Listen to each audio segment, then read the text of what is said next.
Catalysis का concept study करते हैं स्टूडेंट्स एक एग्जाम्पल से। स्टूडेंट्स आपको पता होगा कि ओजोन की प्रोटेक्टिव लेयर आपकी अर्थ को प्रोटेक्ट करती है सन की हार्मफुल यूवी रेडिएशन से, एक फिल्टर के तौर पे एक्ट कर रही होती है।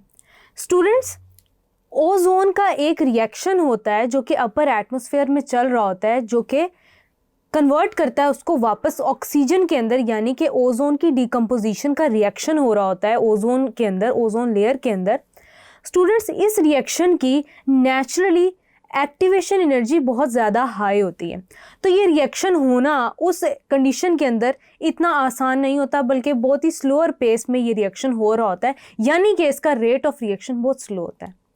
अब स्टूडेंट्स होता ये कि आपके रेफ्रिजरेंट्स, पोल्यूटेंट्स, एरोसोल्स ये कुछ केमिकल्स रिलीज कर रहे होते हैं जिनको हम बोलते हैं क्लोरोफ्लोरोकार्बन। स्टूडेंट्स ये जो क्लोरोफ्लोरोकार्बन होते हैं ये क्या करते हैं, ये बहुत ज़्यादा लाइट होते हैं। ये क्या करते हैं, ये अपर एटमॉस्फेयर में जाते हैं। अपर एटमॉस्फेयर में जब ये जाते हैं तो जब ये ओजोन के लेवल पे आ जाते हैं, जिस एरिया में ओजोन प्रेजेंट है यानी कि स्ट्रेटोस्फेयर में जब ये जाते हैं तो ये क्या करते हैं, यूवी रेडिएशंस एब्जॉर्ब करते हैं और क्लोरीन एटम्स में कन्वर्ट हो जाते हैं। ये क्लोरोफ्लोरोकार्बन जब क्लोरीन एटम्स में कन्वर्ट होते हैं तो ये क्लोरीन एटम्स क्या करते हैं कि बहुत तेज़ी से ब्रेक डाउन स्टार्ट कर देते हैं ओजोन मॉलिक्यूल्स का इनटू ऑक्सीजन।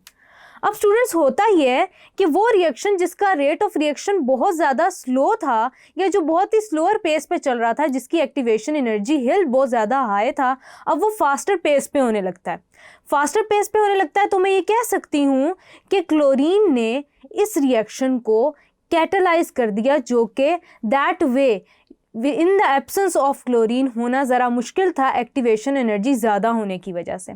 क्लोरीन ने दूसरे टर्म्स में स्टूडेंट्स क्या किया कि एक्टिवेशन एनर्जी को इस पर्टिकुलर रिएक्शन के लिए लोअर कर दिया, यानी कि जो 17.1 किलो जूल पर मोल थी उसको डिक्रीज करके 2.5 किलो जूल पर मोल कर दिया, जिसकी वजह से एक्टिवेशन एनर्जी कम हो गई और rate of decomposition of ozone in stratosphere ज़्यादा हो गया। यानी कि मैं ये कह सकती हूँ कि क्लोरीन एटम्स ने इस रिएक्शन को कैटलाइज किया और इस पूरे प्रोसीजर को, इस पूरे प्रोसेस को मैं कैटालिसिस बोलूँगी। Catalyst can be defined as a substance which accelerates a chemical reactions but remains chemically unchanged at the end of a reaction is called as catalyst. Students, जो भी कैटलिस्ट होता है जैसे क्लोरीन एटम्स हैं ये आपको eight the and unchanged मिलते हैं, ये यूज़ अप नहीं होते at the end of the reaction. ये सिर्फ क्या करते हैं, they work by lowering the activation energy of reactant molecules. As a result आपके पास रेट ऑफ रिएक्शन ज़्यादा हो जाता है किसी भी पर्टिकुलर रिएक्शन का। Catalyst increases the rate of energy by rate of reaction by lowering the activation energy. उसके अलावा स्टूडेंट्स आप देख सकते हैं effect of catalyst on energy of activation in terms of a graph, जो कि पोटेंशियल एनर्जी ग्राफ है।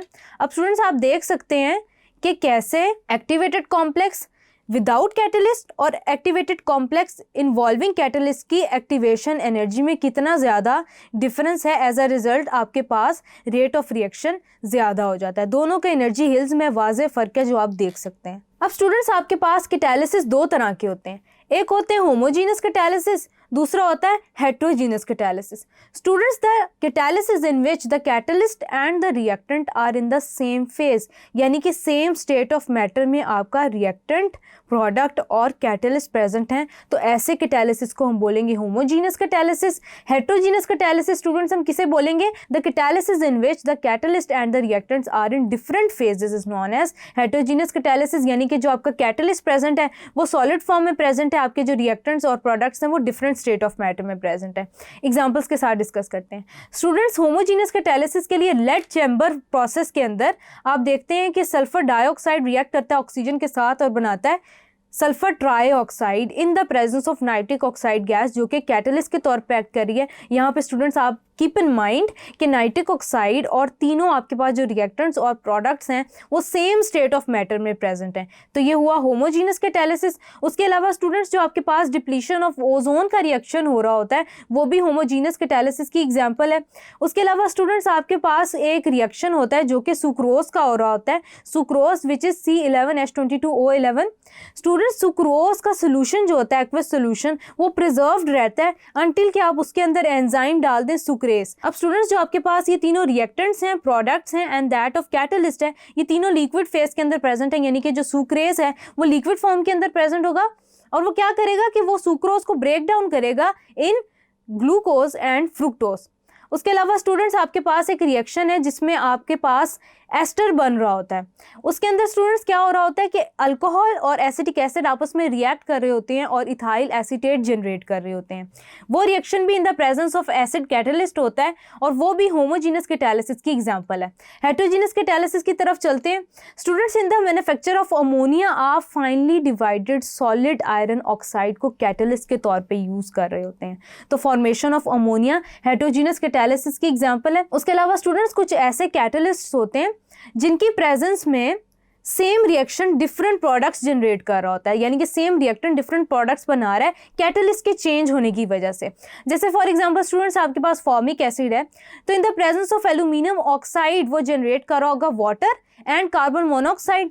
वही फॉर्मिक एसिड है वो इन the presence of copper oxide क्या कर रहा होगा, इन द प्रेजेंस ऑफ कॉपर क्या कर रहा होगा, हाइड्रोजन और कार्बन डाइऑक्साइड जनरेट कर रहा होगा। तो ये हो गया स्टूडेंट्स आपके पास दोनों कैटालिसिस की एग्जांपल्स। Thank you.